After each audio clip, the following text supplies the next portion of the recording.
तो dear students, एक बार फिर से मैं आप स्वागत करता हूं आपका हमारे यूट्यूब चैनल जिसका नाम है स्टडी स्मार्ट पे। जैसा कि मैंने आपसे कहा है कि मैं आर डी शर्मा ऑब्जेक्टिव को सॉल्व करा रहा हूं, तो वो R D Sharma objective target 120 के अंतर्गत ही मैं सॉल्व करा रहा हूं। और आज का टॉपिक है ऑपरेशंस ऑन अ सेट। इससे पहले भी मैंने कुछ वीडियो बनाई है, अगर आपने उसको नहीं देखा है तो उसे पहले जाके देखिए, उसके बाद ही ये समझ आएगा। तो आइए स्टार्ट करते हैं। ऑपरेशंस ऑन सेट में सबसे पहले आता है यूनियन ऑफ अ सेट। समझिए यूनियन ऑफ अ सेट का मतलब होता क्या है।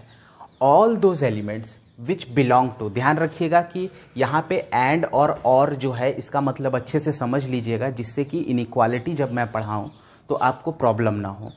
तो सबसे पहले लिखा है ऑल दोज एलिमेंट्स, वो सारे एलिमेंट्स। अब एलिमेंट्स क्या होते हैं? एलिमेंट्स मैंने बताया है सेट के अंदर लिखे हुए एक एक अलग अलग नंबर्स, या फिर कह लीजिए कोई भी एक सदस्य। जैसे कि फॉर एग्जांपल कि 1 2 3 लिखा हुआ है, तो ये भी एलिमेंट है, ये भी एलिमेंट है, ये भी एलिमेंट। कितने एलिमेंट हैं? 1 2 3 एलिमेंट्स हैं, तो इसी को एलिमेंट्स कहते हैं। तो वो सारे एलिमेंट जो बिलोंग करते हैं, विच बिलोंग्स टू, अब इसको समझिएगा, ये बहुत इंपॉर्टेंट है। विच बिलोंग्स टू ए और बी, ए या बी से बिलोंग करे या दोनों से बिलोंग करे, इसको समझिएगा। Both A and B. अगर मैं यहां पे एक एग्जांपल मैंने लिया है, ए इज इक्वल टू 1 2 3 4 और बी इज इक्वल टू 4 5 6 7 लिया है, तो ए एंड बी बोथ, तो बताइए ए एंड बी बोथ में कौन सा एलिमेंट आएगा?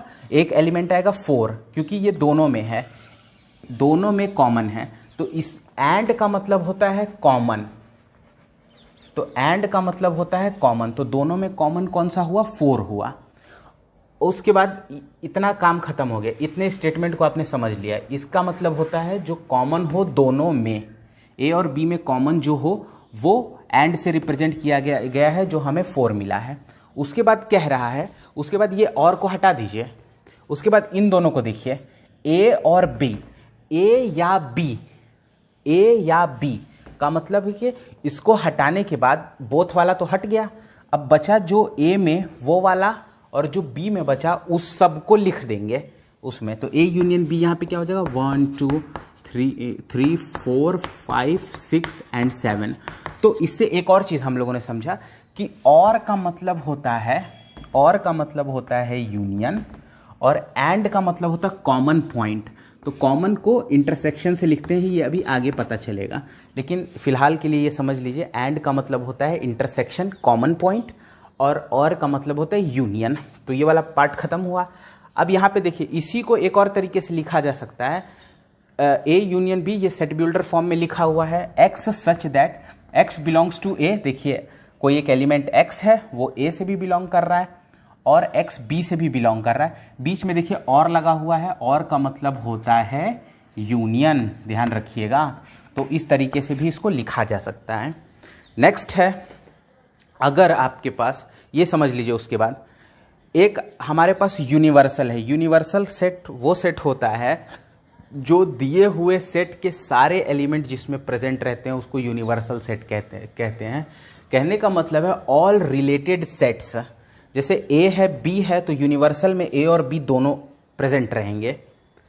तो अब इसमें यूनियन अगर आप देखें तो ए यूनियन बी की अगर बात करें तो देखिए ये जो कॉमन वाला है वो भी लेते हैं, जैसा कि मैंने बताया, तो ये वाला भी सेट आ जाएगा, और साथ ही साथ ये वाला भी, ए वाला भी लिख दिया जाता है, और यहाँ पे बी वाला भी लिख दिया जाता है।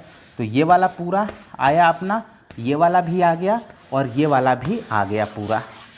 तो ये पूरा जो सेट बना, यही है आपका यूनियन ऑफ अ सेट। अब समझिए इसको, ए वाले में कौन सा बना? ए वाले में 1 2 3 4 था, तो 1 2 लिखा, 3 लिखा, और 4 यहाँ पे लिखेंगे क्योंकि 4 दोनों में कॉमन है। एक बार मैंने लिखा है 5 6 और 7, तो ये पूरा आपका यूनियन ऑफ अ सेट हो गया, खत्म। ये मैंने एग्जांपल लिया है आर डी शर्मा ऑब्जेक्टिव से।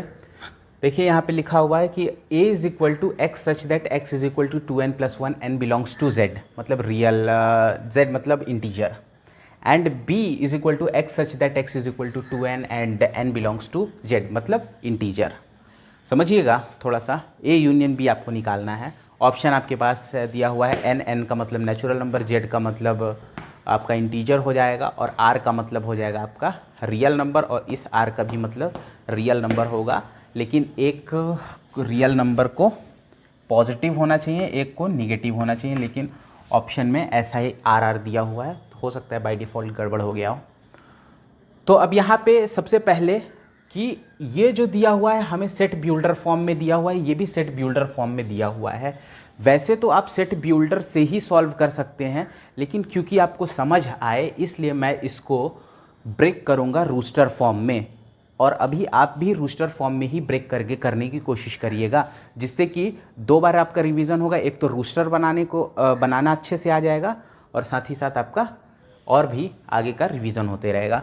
तो अगर मैं सेट ए की बात करूं तो इसको क्या मैं लिख सकता हूं, n belongs to z। z का मतलब है कि कोई भी वैल्यू लिख सकता हूं। z का मतलब निगेटिव वाली भी वैल्यू लिख सकता हूं, पॉजिटिव वाली भी इंक्लूडिंग 0 भी लिख सकता हूं। तो मैं सबसे पहले 0 से बीच से स्टार्ट करूंगा। तो इसमें मैं अगर 0 पुट करता हूं तो वैल्यू अपने पास आएगी 1। उसके बाद फिर अगर इधर वैल्यू पुट करता हूं तो अगर मैं -1 पुट करता हूं तो यहाँ पे देखिए -2 + 1 दैट इज इक्वल टू -1। तो यहाँ पे -1 आ जाएगी। अगर मैं -2 यहाँ पे पुट करता हूँ तो 2 - 2 + 1 दैट इज -4 + 1 -3। तो यहाँ पे आ जाएगी -3, और ऐसे ही इधर निगेटिव में इन्फानाइट तक चली जाएगी वैल्यू। अब उसके बाद इधर भी पुट करते हैं हम पॉजिटिव। यहाँ पे 0 पुट किए थे, यहाँ पे 0 पुट किए थे n की जगह पे। अब यहाँ पे 1 पुट करेंगे तो 2 × 1 = 2 और 3 आ जाएगी। फिर यहाँ पे हम लोग 1 के बाद 2 पुट करते हैं तो 2 × 4 1 5 आ जाएगी। उसके बाद 1 2 3 पुट करते हैं, 3 × 2 = 6 और 7, और ऐसे ही डॉट डॉट चली जाएगी वैल्यू इन्फानाइट तक। तो यहाँ से हमें कुछ ऐसी वैल्यू मिली, 1 भी है, -1, और ये कुछ ऐसी वैल्यू मिल रही है। अब हम b की वैल्यू निकालने की कोशिश करते हैं। तो b है हमारे पास 2n लिखा हुआ है, तो 2n और n बिलोंग्स टू z, तो इसका मतलब पहले 0 पुट करेंगे तो 0 हो जाएगा, 1 पुट करेंगे तो 2 हो जाएगा, फिर 2 पुट करेंगे तो 2 × 2 = 4 हो जाएगा, फिर 3 पुट करेंगे तो 6 हो जाएगा। ऐसे ही ये चलते रहेगा। और इधर अगर हम लोग पुट करेंगे तो सबसे पहले -1 पुट करेंगे तो यहाँ पे -2 हो जाएगा, -4 हो जाएगा, और ऐसे ही इधर ∞ तक चला जाएगा। तो अब यहाँ पे ध्यान से देखिए, तो यहाँ पे आ रहा है आपका -3, और यहाँ पे आ रहा है -1। इसका मतलब है कि यहाँ पे सारे के सारे ऑड नंबर्स हमारे आ रहे हैं, और यहाँ पे सारे के सारे इवन नंबर्स आ रहे हैं। तो और इवन और ऑड नंबर को अगर आप कंबाइन कर देंगे तो जो आपका बचेगा वो वो आपका इंटीजर ही बचेगा, इंटीजर ही बचेगा। तो इसका मतलब है कि A यूनियन B अगर देखेंगे तो आपका बचेगा Z, मतलब कि एक इंटीजर। देखिए इस तरह भी आप समझ सकते हैं, 0 से लेके चलिए, 0 1 आया, उसके बाद 2 आया, उसके बाद 3 आया, 4 आया, 5 आया, 6 आया, 7 आया, 8 आएगा, 9 आएगा, 10 आएगा, 11 आएगा। तो इधर के पूरे मिल गए 0 से लेकर 1 तक, तो इधर का पूरा होल नंबर बन गया। और उसके बाद इधर का देखिए तो 0, फिर -1, -2, -3, -4, -5, इसका मतलब इधर का भी मिल गया। तो negative integer, positive integer including 0। तो इसीलिए आपका answer A union B = Z, इसका मतलब B वाला ऑप्शन सही होगा।